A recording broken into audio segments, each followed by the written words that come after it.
Nearly 1 in 4 children living around the Salton Sea has asthma. The national rate is under 9% for boys and under 6% for girls. Around this one lake, it is 24%. The Salton Sea is the largest lake in California, and since 2003, it has dropped more than 10 feet. The ground it used to cover is now bare, cracked, and blowing away. Every time the wind comes up, it lifts a fine dust off the old lakebed and carries it straight into towns full of kids. But the dust is not the real story. Where the water went is. On July 31st, 2026, the surface of the lake sat at 243 feet below sea level, and it is still falling. Since a single agreement signed in 2003, the lake has lost more than 10 feet of depth and given up almost 60 square miles of surface. Along the way, it has uncovered tens of thousands of acres of poisoned ground. Not empty ground. Ground loaded with arsenic, lead, chromium, and a century of farm chemicals. And here is the part that ties it together. The water that used to hold that poison down did not just vanish into a local problem. It was traded away, hundreds of miles up the Colorado River, to keep the taps running in San Diego. The Salton Sink, 1905. There was no lake here. There was a dry basin more than 200 feet below sea level, an old, sunken hollow that the Colorado River had flooded and left behind over and over across thousands of years. That February, engineers cut a channel to pull more river water into the new farms of the Imperial Valley. The cut failed. For about 18 months, nearly the whole Colorado River poured through the break and ran downhill into the sink. By the time crews from the Southern Pacific Railroad dumped enough boulder and dirt to force the river back into its bed, they had built the largest lake in California by accident. 35 miles long, 15 miles wide, more than 340 square miles of water sitting in the middle of the desert. It was a mistake that turned into a home for wildlife. For the first few decades, the water was close to fresh, and there was not much living in it. Then, it began to change. The lake has no way out. Nothing flows out of it. Water only leaves one way, straight up, into the desert air. And every year, the sun pulls more than 1 million acre-feet off the surface. Salt does not rise into the air. So each year, the lake stayed about the same size, but got a little saltier. By the 1950s and 60s, people filled it with ocean fish, and the fish thrived, and the birds followed. That is the story most people who know the name remember. In the 50s and 60s, the Salton Sea was a resort. Yacht clubs, water skiing, motels with neon signs. At its peak, it pulled around 1.5 million visitors a year, more than Yosemite National Park. There are still photos of women in swimsuits on beaches that today are cracked salt and dead fish bone. The resort did not die all at once. It rotted out slowly, the same way the crisis today is rotting out slowly. The lake kept getting saltier and more polluted. Fertilizer running off the fields fed huge algae blooms. The algae died and sucked the oxygen out of the water, and the fish died off by the millions. Dead tilapia washed up in long rows along the shore, and the whole place took on a smell of sulfur and rot that carried for miles on a hot day. By the 1980s, the tourists were gone, the motels were closed, and the towns that had bet everything on the water were left sitting next to it. The birds never left, even after the people did. More than 400 kinds of birds use the Salton Sea because it sits directly on the Pacific Flyway, the migration highway that runs from the Arctic down to South America. As California drained and paved almost all of its natural wetlands over the last century, this unplanned lake became the replacement. In a single winter, it can hold up to 90% of the eared grebes in North America, and about 1/3 of the American white pelicans. A mistake made in 1905 became one of the most important bird stops on the continent. Then, in 2003, the math that kept the lake alive got rewritten. The lake was never fed by rain. It was fed by farms. The Imperial Valley grows food on Colorado River water, and for 100 years the runoff from those fields, the water that drained off the crops carrying fertilizer and salt, ran down 3 rivers into the Salton Sea: the Alamo, the New, and the Whitewater. That runoff was the lake's whole budget. As long as the farms watered, the lake got its refill. In 2003, 7 states and the federal government signed the Quantification Settlement Agreement to divide up a shrinking Colorado River. Buried inside it was the largest farm-to-city water transfer in United States history. The Imperial Irrigation District agreed to send around 200,000 acre-feet of water a year to the San Diego County Water Authority and other users on the coast. Less water on the fields meant less runoff into the lake. Everyone at the table knew what that would do to the Salton Sea. So the deal came with a promise. Replacement water would keep flowing into the lake for 15 years, to buy time while the state built a plan to save it. Think about the trade that was made here. Water that had spent a century keeping a lake alive and a poison buried was sent instead to green lawns and Phil's swimming pools on the coast. That is not a villain in a room deciding to hurt anyone. It is a spreadsheet. A dry river got divided.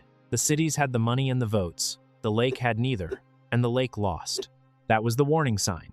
The state took the cushion and did almost nothing with it.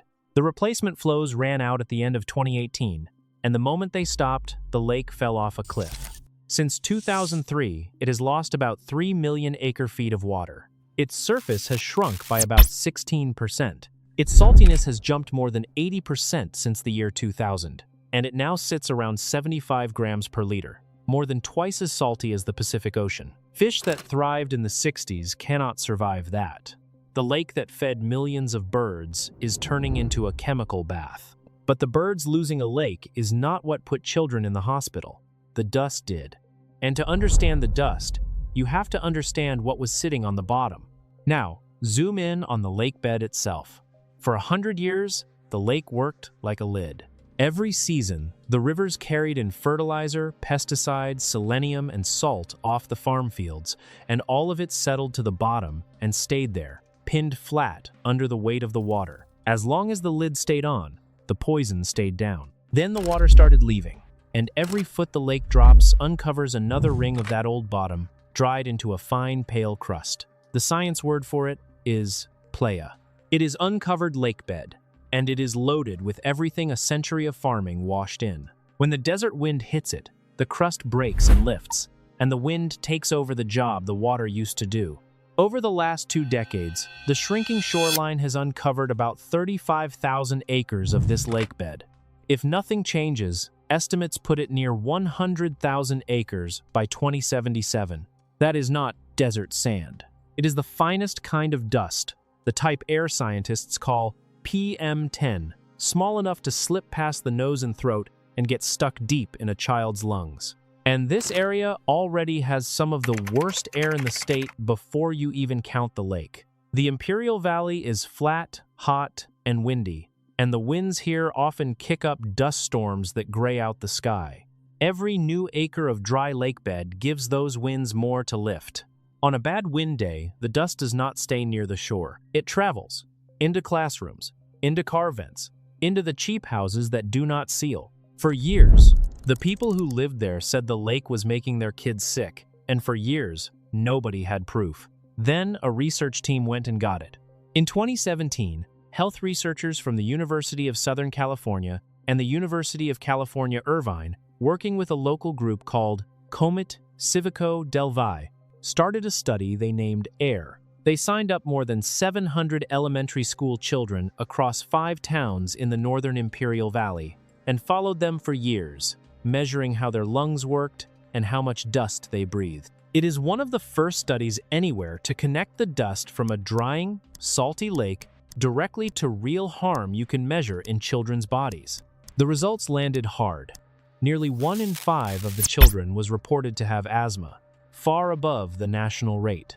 A separate study of the same area put the number at 24%, close to 1 in 4. And it was not just asthma cases. Using a breathing test, a tool that measures how much air a person can push out and how fast, the team found that children living within 11 kilometers of the lake, about 6.5 miles, were losing lung growth. Kids that close were building 52.18 milliliters per year less lung capacity on one main measure, and 38.7 milliliters per year less on another than children who lived farther away. Their lungs were growing slower, year after year, in the years those lungs are supposed to grow the most. Look at the comparison the researchers made, because it is the detail that should not be possible. The damage to these kids' lungs was worse than what studies find in children who grow up in crowded cities next to busy freeways. A country lake in the desert is doing more harm than 8 lanes of traffic. Dr. Jill Johnston, Associate Professor of Environmental and Occupational Health at the University of California, Irvine's Joe C. Wen School of Population and Public Health, is the lead author on that work. She has said on the record that the drying of the Salton Sea is not only an environmental crisis but also a public health crisis. Her team compared what is happening to the area's kids to something with a dark, old name: Dust Bowl pneumonia, the wave of serious lung illness that swept the plains in the 1930s when the dirt took to the air. If you are finding this useful, subscribe. We cover water crises, earth science events, and geography news as they happen with the full picture you need to actually follow what is going on. Now, pull back and look at who is standing in the dust, because the harm does not land evenly. It lands in order. First, the wild animals. As the water shrinks and the salt climbs, the fish die off, and the birds that flew this path for 100,000 years arrive to find less and less. The desert pupfish, the only fish native to this sink, is already listed as endangered. So is the brown pelican that flies in from Baja. The Salton Sea is still one of the most important inland bird spots in North America. It is also one of the fastest disappearing. Second, the shoreline towns: Bombay Beach, Salton City, North Shore, Mecca, Thermal. These are the places where the old resort died and never came back. Boat ramps run out into open dirt. Docks stand on stilts over nothing. On bad days, the uncovered lakebed to the east shows up as a white line where the water used to be, the same kind of scar you see on a drained reservoir. Except here, the scar is the thing making people sick. Third, the children. This is a rural, low-income, mostly Latino and indigenous Mexican community, about 150 miles southeast of Los Angeles, far from the cameras and far from the state capital. Ann Cheney, a professor of social medicine, population, and public health at the University of California, Riverside, has studied these families for years and points to the deeper problem. It is not only that the dust exists, it is that the families breathing it are the ones with the least power to move away from it or force anyone to fix it. Poor quality housing lets the dust indoors. Recent work found the fine dust does not stop at the front door. It collects inside the homes where the kids sleep. On high wind days, families keep the children inside, the way families elsewhere keep them in for snow. Whole routines get built around which way the wind is blowing. This is childhood along the northern shore of the largest lake in California. Fourth, the county and the wider area. Imperial County is one of the lowest income counties in California. Congressman Raul Ruiz, who represents the area, has warned that the drying lake could carry close to $9 billion in money and health costs if nothing is done. That number is not an accident of nature. It is the bill for a cushion that was spent and a plan that was late. Fifth, the supply line, because this was never just a local story. The same Imperial Valley whose runoff kept the lake alive grows a huge share of the winter vegetables that America eats, the lettuce and broccoli and carrots that show up in northern grocery stores in January. It runs on the same Colorado River water that 7 states are now fighting over, the same river that no longer reaches the sea. Cut the water differently, and you do not just change a lake. You change a food supply, and you uncover more lakebed at the same time. And there is one more thing under that lakebed that changes the whole picture: lithium. The Salton Sea sits on top of one of the largest lithium sources on Earth, locked in the hot, salty water below the surface. About 18 million metric tons, worth about $540 billion. The governor of California has called the area the Saudi Arabia of lithium. The metal that goes into every electric car battery and every phone is sitting directly beneath the ground that is poisoning the children of the people who live there. So there is money coming. The question nobody can answer yet is whether any of it reaches the lungs. Here is why the fear is so exact, and not just a worry. This has already happened once in California, about 200 miles north, and everyone involved watched it play out.